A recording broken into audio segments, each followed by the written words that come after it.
The quiet streets of Denver, Colorado, were nearly empty as Marcus Reynolds turned onto Maplewood Drive. The rhythmic hum of his car's engine was a welcome sound after an exhausting day of back-to-back community meetings. As the city's 52-year-old police chief, his days were often long, filled with discussions about crime prevention, department policy, and the ongoing challenge of building trust between law enforcement and the community. Tonight, however, he wasn't thinking about any of that. He was thinking about getting home, about sinking into his favorite chair, propping up his leg, and enjoying a steaming bowl of his wife's homemade chili. The thought made him smile, until a dull ache in his thigh reminded him of the prosthetic limb he had worn for over 2 decades. A constant companion since his service in the Marines, it had borne the weight of every long day, and tonight, it throbbed with exhaustion. As he approached his neighborhood, the familiar streets gave him a sense of comfort. He knew every turn, every stop sign, every house where the porch lights flickered on just a little too late. But that comfort shattered in an instant when flashing red and blue lights illuminated his rearview mirror. Marcus's heart rate quickened, though he kept his expression neutral. His training, his years of experience, all kicked in like muscle memory. He glanced at the speedometer. 30 miles per hour in a 40. No speeding. He checked his mirrors. No swerving. He tapped his brakes.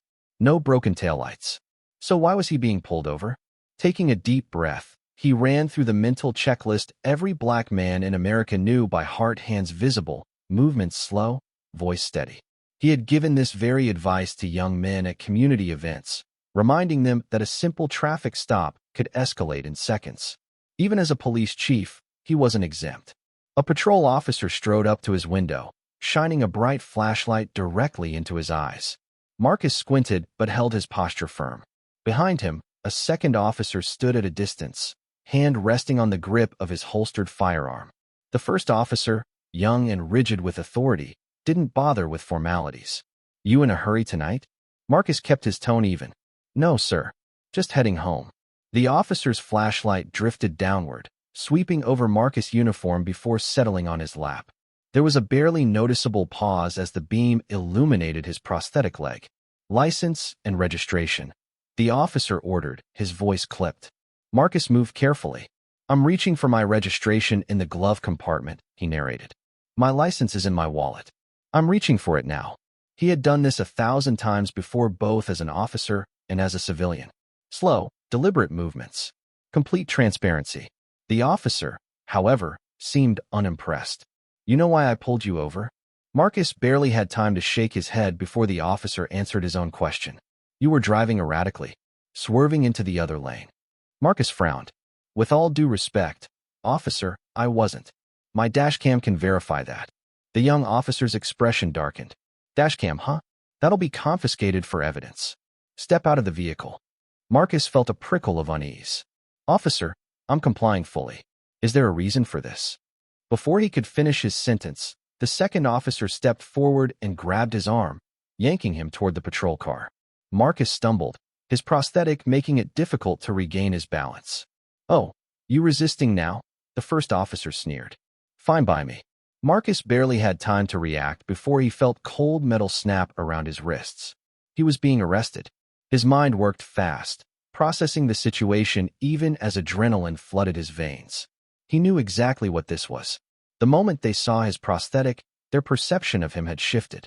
In their eyes, he was no longer a middle-aged man in a nice car. No longer a law-abiding citizen. No longer one of them. They saw a black man. A suspect. A problem. And they had no idea who they had just put in handcuffs. Even as they led him to the back of the squad car, even as bystanders turned their heads at the scene unfolding before them, Marcus kept his composure. He would not give them an excuse to escalate further. Inside the patrol car, the realization settled deep in his bones.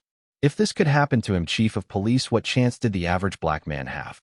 As they drove him toward the precinct, sirens wailing in the quiet night, Marcus wasn't thinking about himself anymore. He was thinking about all the men who never got the chance to prove their innocence. He was thinking about every name turned into a hashtag. And he was thinking about how, after tonight, he would make damn sure that things changed. Because this wasn't just his fight. It was a fight for justice for everyone who never made it home. The air inside the holding cell was stale, thick with the lingering scent of sweat and cheap disinfectant. Marcus Reynolds sat on the cold metal bench, his back straight, his breathing steady. Years of discipline kept his frustration in check, but inside, his thoughts moved like a storm. This wasn't new. Not to him. Not to people like him.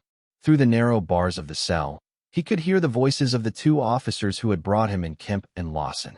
They weren't whispering. They weren't hiding their amusement. "Bet this guy's got a record," Kemp muttered, his voice laced with casual arrogance. "Probably," Lawson replied with a chuckle. He looked guilty. Marcus closed his eyes briefly, exhaling through his nose. He looked guilty. They didn't know anything about him. Didn't know he had dedicated his entire life to law enforcement.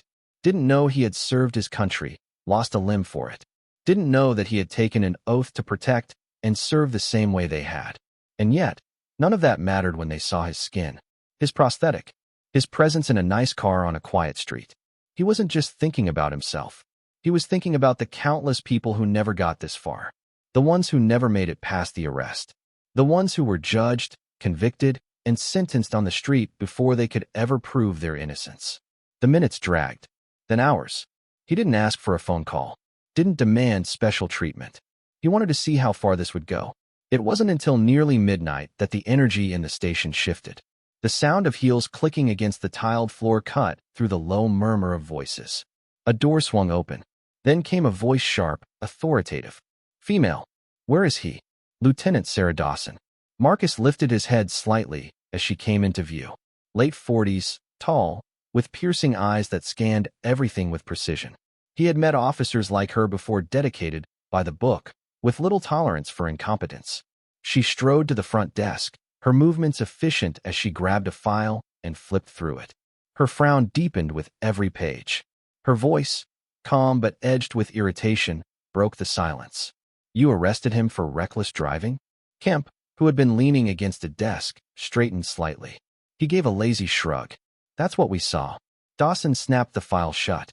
The sharp sound echoed through the precinct. "Did you check his dashcam footage?" she asked, her tone dangerously neutral. Lawson shifted from foot to foot. "We, didn't get to it yet." Dawson's eyes narrowed. "Didn't get to it yet?" Neither officer spoke. She inhaled deeply, nostrils flaring, then let the breath out slowly. "Get it now," she ordered, voice tight. "And Kemp in my office. Now." Marcus didn't smile, but a part of him took satisfaction in the way Kemp's bravado deflated instantly. He cleared his throat and adjusted his belt, his face flushing as he turned on his heel and followed Dawson down the hall. The station quieted. Minutes passed, then more. Finally, Dawson returned. Her expression unreadable. She walked straight to Marcus' cell, stopping just outside the bars. He could tell she had seen the footage. The weight of realization sat heavily on her shoulders. She didn't fumble for words. She didn't offer excuses. She met his gaze and said simply, "We reviewed the footage. This should never have happened." Marcus tilted his head slightly, considering her. Then he nodded. "I know." For a moment, Dawson said nothing. Then, after a long pause, she asked the question that would change everything. "Who are you?" Marcus studied her, then gave a small, measured smile. "I'm Chief Marcus Reynolds." Silence. Dawson blinked. Once. Twice. Then her jaw tightened, and her shoulders squared. He could practically see the wheels turning in her mind. The ramifications of what had just happened. The public relations nightmare that was about to explode. Her eyes flickered briefly toward the officers still at their desks, who were now conspicuously silent. Marcus leaned forward slightly, resting his cuffed hands on his knees. His voice was calm, but there was an edge to it now. "Now tell me, Lieutenant," he said, locking eyes with her. "What happens next?" Dawson straightened, her face unreadable, but Marcus saw something in her gaze. This wasn't over. Not by a long shot. By morning, news of Marcus Reynolds' wrongful arrest had spread like wildfire across the city. The footage both from Marcus' dashcam and the officers' body cams painted an undeniable picture. The moment they had seen his prosthetic limb, their demeanor shifted. They stopped treating him like a man driving home after a long day and instead treated him like a suspect, a problem to be handled. The reaction from the public was swift and furious. The headlines were damning. Police chief arrested by his own officers, a case of bias or routine policing? Chief Reynolds' arrest sparks outrage, how many more go unseen? Social media exploded with outrage, debates, and protests. Activists, veterans, and disability rights groups joined the chorus of voices demanding answers. This was more than just a wrongful arrest. It was a reckoning. The courtroom showdown. The tension in the packed courtroom was palpable. Reporters lined the back row, their cameras clicking furiously as Marcus took his seat at the defendant's table. His attorney, Naomi Brooks, sat beside him, her crisp navy blazer and sharp eyes giving off an air of absolute confidence. Across the aisle, Officers Kemp and Lawson sat stiffly, their lawyer whispering hurriedly to them. The weight of their mistake was written all over their faces. Naomi wasted no time dismantling their defense. She stepped forward, voice strong, cutting through the hushed murmurs of the room. "This isn't just a case of false charges," she declared. "This is discrimination against a black man and a veteran with a disability." She turned, gesturing toward the evidence screens where the footage played on repeat. The courtroom watched in tense silence as the moment unfolded again. The moment they saw his prosthetic. The pause. The shift in tone. The escalation. Marcus Reynolds was compliant. Respectful. Following the law. Naomi continued, her voice unwavering. And yet, the second these officers saw his prosthetic limb, a symbol of his service to this country, he became a suspect. Kemp's jaw clenched. Lawson looked down at his hands. "The prosecution will argue this was a misunderstanding," Naomi said, pacing slowly in front of the judge. "But I ask you, if Marcus Reynolds had been anyone else, would he be here today?" A murmur rippled through the crowd. She paused, then turned toward Marcus. "Chief Reynolds, would you like to say anything?" Marcus rose slowly, buttoning his suit jacket with precision. He turned to face the judge, but then, deliberately, he turned further. He faced the officers directly. His voice was calm but firm. "I am the chief of police in this city," he said. "I was appointed to lead this department with integrity. And tonight, I experienced firsthand what too many people in our community go through every day." He let his words settle in the air before continuing. "The responsibility of an officer is not just to enforce the law, but to uphold justice. What happened to me should never have happened, and I will make sure that it never happens again." A hush fell over the room. From the corner of his eye, Marcus saw Kemp's face go pale. Lawson shifted uncomfortably in his seat. They had no defense, no justification, no excuse. The judge cleared her throat, expression unreadable. "I believe we've seen enough." She turned toward the prosecution's table, where the DA barely lifted his head. "Do you have anything further to present?" A tense beat passed before the DA sighed, shaking his head. "No, Your Honor." The judge nodded, flipping through the paperwork before looking back at Marcus. "These charges are dismissed," she declared. The gavel struck. A wave of relief passed over the courtroom, but Marcus knew this was only the beginning. The fallout begins. The moment court adjourned, the questions came fast. Reporters swarmed Marcus as he stepped outside the courthouse. "Chief Reynolds, will you be pressing charges? Do you believe racial bias played a role in your arrest? What will happen to Officers Kemp and Lawson?" Marcus lifted a hand, quieting the crowd before speaking into the sea of microphones. "I can't speak to the intentions of these officers," he said, his voice measured. "But I can speak to their actions. And their actions are part of a larger problem, one that must be addressed." The city was listening. The whole country was listening. And Marcus wasn't done yet. The fallout was swift and relentless. By the time the sun rose over the city, Officers Kemp and Lawson had been suspended pending an internal investigation. The police department, now under intense public scrutiny, scrambled to respond to the growing outcry. The footage of Marcus' wrongful arrest had ignited a firestorm. The headlines screamed injustice. Police chief arrested by his own officers, now he's fighting back. Bias in blue. The arrest that shook a city's trust. The people weren't just angry, they were mobilized. The demand for change. By midday, protests had erupted outside the police headquarters. A sea of demonstrators, activists, veterans, disability rights advocates, and ordinary citizens stood shoulder to shoulder, demanding justice and accountability. Their signs said it all. Equal treatment for all. Justice for Chief Reynolds, justice for everyone. Bias has no place in policing. Chants echoed through the streets, voices rising together in a demand for real, tangible reform. Inside the department, Marcus wasn't just watching the movement, he was leading it. He had always believed in law enforcement, believed in its potential to serve, protect, and uplift. But he also knew that belief wasn't enough. Change required action. So he took action. Standing at the podium during a press conference, he laid out his vision.